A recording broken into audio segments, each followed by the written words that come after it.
अस्सलाम वालेकुम। आज हम बनाएंगे मूंग दाल के पकोड़े। इसके लिए चाहिए तकरीबन हमें हाफ़ के जी के करीब भीगी हुई मूंग दाल, जो मैंने रात भर भिगो कर रखी थी। इतनी भिगोनी है कि इसके दाने नरम हो जाए। मैंने सुबह इसे अच्छी तरह धो के इसका पानी बदल दिया है ताकि इसकी बू ख़त्म हो जाए, दाल की जो मखसूस बू आती है। हाफ़ के जी करीब चॉप्ड किए हुए मेरे पास प्याज हैं और तकरीबन 2 कप जाएगा इसमें बेसन, 1 टेबलस्पून क्रश चिली, 1 ही टेबलस्पून नमक जाएगा इसमें, हाफ़ टी स्पून जाएगा बेकिंग सोडा, 2 टेबलस्पून भुना कुटा ज़ीरा, 1 टेबलस्पून भुना कुटा धनिया और 2 टेबलस्पून पीसी हुई हरी मिर्चें।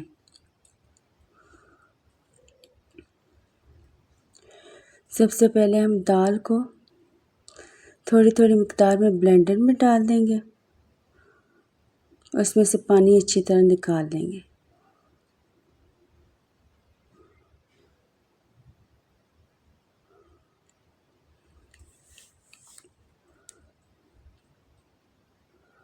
दाल को आपने इतना भिगोना है कि दाल अच्छी तरह नरम हो जाए, ये सख्त ना हो, ताकि अच्छी तरह से ब्लेंड हो जाए। आपने थोड़ी मिकदार में ब्लेंडर में डालना ताकि आसानी से पिस जाए। और थोड़ा सा पानी इसमें शामिल कर देंगे, ज़्यादा पानी आपने इसमें नहीं डालना, हमारा बैटर ज़्यादा वाटरी ना हो। अभी इसे हम ब्लेंड कर देंगे।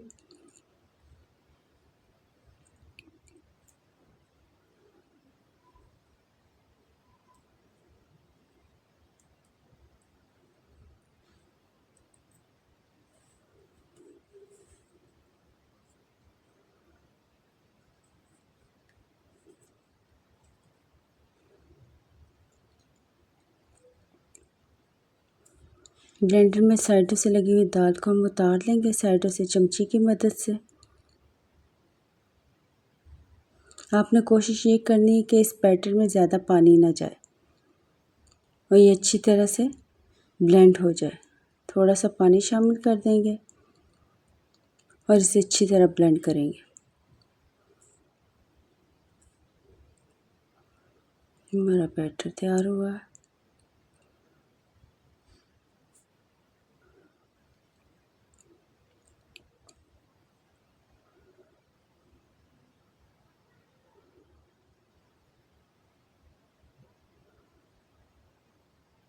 दोबारा फिर हम दाल डाल देंगे, थोड़ा सा पानी डालेंगे और इसे ब्लेंड कर लेंगे। आपने थोड़ी थोड़ी मिकदार में दाल को ब्लेंड करते जाना है।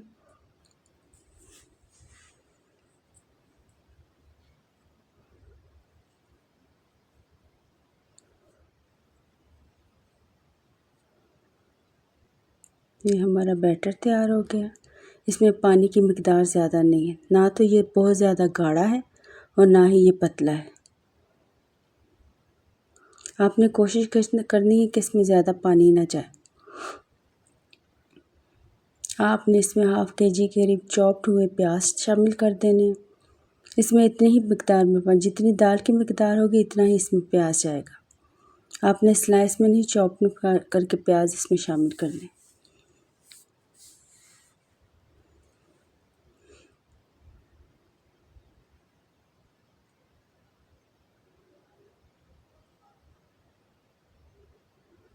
एक टेबलस्पून भर के क्रश चिली डाल देंगे, 1 टेबलस्पून इसमें जाएगा नमक, 2 टेबलस्पून के करीब भुना कुटा ज़ीरा, 1 टेबलस्पून भुना कुटा धनिया और 2 टेबलस्पून पिसी हुई हरी मिर्चें आप शामिल कर दें इसमें।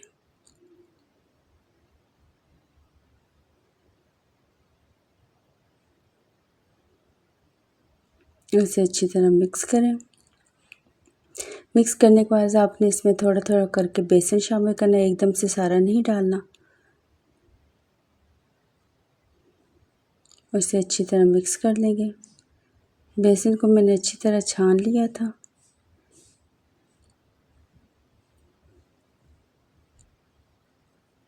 इसमें half tea spoon baking soda जाएगा। आपने इसे अच्छी तरह मिक्स करना। इस बैटर को अच्छी तरह मिक्स करने के बाद आपने 30 से 40 मिनट मज़ीद इसे रेस्ट के लिए रखना।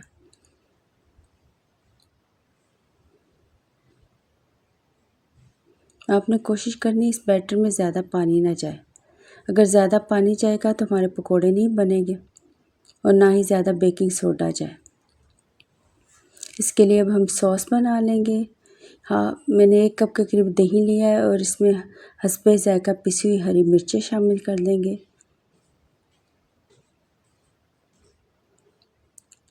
थोड़ा सा पिसा हुआ धनिया शामिल कर लेंगे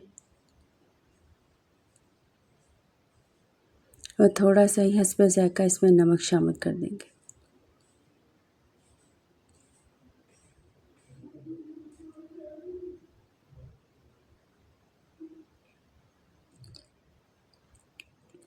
इसे अच्छी तरह मिक्स कर लेंगे।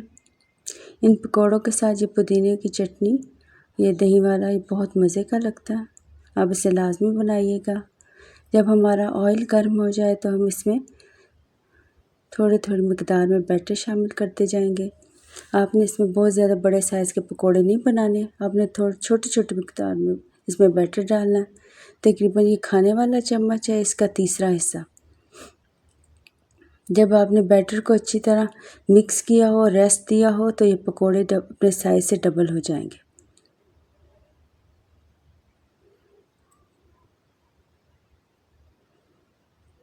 आपने इसे स्लो फ्लेम पर फ्राई करना है, बहुत ज़्यादा हाई फ्लेम ना हो, ये जले ना, क्योंकि दाल हमारी कच्ची है।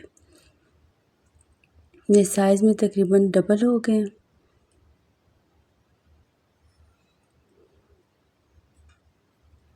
इसके लिए आपने फ्लेम को वो स्लो ही रखना है।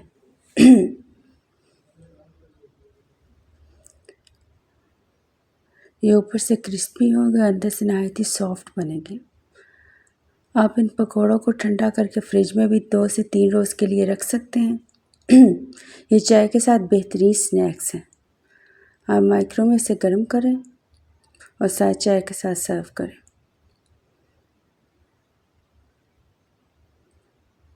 ये खालिस मूंग दाल के पकौड़े हमने बाज़ार से पिसा हुआ तो ले नहीं, दाल हमने ख़ुद ही ब्लेंड की है। ये जायके में आम पकौड़ों से बहुत अच्छे होते हैं, खुशबू और जायका इसका मुख्तलिफ होता है। ये रेसिपी भी बहुत सादा है, इसमें बहुत ज़्यादा अज्जा नहीं जाते सिवाय प्याज के अलावा या मसालों के अलावा। जब ऊपर से ये गोल्डन हो जाए तो आप इसे निकाल लें। आपने इसकी फ्लेम का ख्याल रखना है ताकि अंदर से कच्चे ना रह जाएं। धीमी फ्लेम पे आपने इन्हें फ्राई करना है।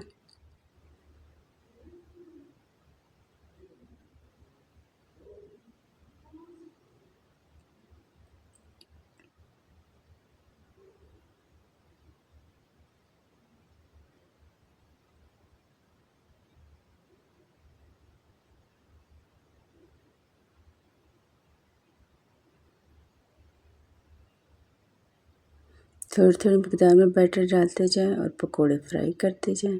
लीजिए, हमारे मज़ेदार मूंग दाल के पकोड़े तैयार हैं। अगर आपको मेरी ये रेसिपी अच्छी लगी हो तो मेरे चैनल को लाइक कर दें, सब्सक्राइब कर दें और मेरी रेसिपी एक बार ट्राई ज़रूर कीजिएगा। आपको मेरी रेसिपी कैसी लगी ज़रूर बताइएगा।